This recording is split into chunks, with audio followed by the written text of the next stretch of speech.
ধরুন রাত ২টা বাজে। হঠাৎ প্রচন্ড দাঁত ব্যথায় আপনার ঘুম ভেঙে গেল। এখন ঘুম তো দূরে থাক, আপনি চোখই বন্ধ করতে পারছেন না। আবার এত রাতে আপনি কোথাও তো ডেন্টিস্টও পাবেন না। কি করবেন এমন সময়? এরকম সময় ছোট্ট একটি টিপস আপনাদের জন্য উপকারে আসতে পারে। আমাদের প্রায় সবার বাসার রান্নাঘরেই একটি মসলা থাকে, সেটি হচ্ছে লবঙ্গ। এরকম তীব্র দাঁত ব্যথার ক্ষেত্রে এই ছোট্ট লবঙ্গ আপনার জন্য আশীর্বাদ হয়ে আসতে পারে। আপনি একটি লবঙ্গ চিবিয়ে আপনার যে পাশে দাঁত ব্যথা করছে, সেই পাশে আপনি ১০ থেকে ১৫ মিনিট ধরে রাখতে পারেন। আশা করা যায় যে আপনার ব্যথার তীব্রতাটা অনেকটাই কমে আসবে।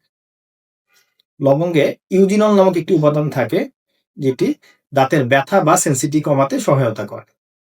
তবে অবশ্যই আপনাকে মনে রাখতে হবে যে এটি সাময়িকভাবে আপনাকে হয়তোবা ব্যথা থেকে রিলিফ দিবে। আপনি পুরোপুরি সুস্থ হতে হলে আপনাকে অবশ্যই একজন বিডিএস ডেন্টিস্টের শরণাপন্ন হতে হবে। ধন্যবাদ।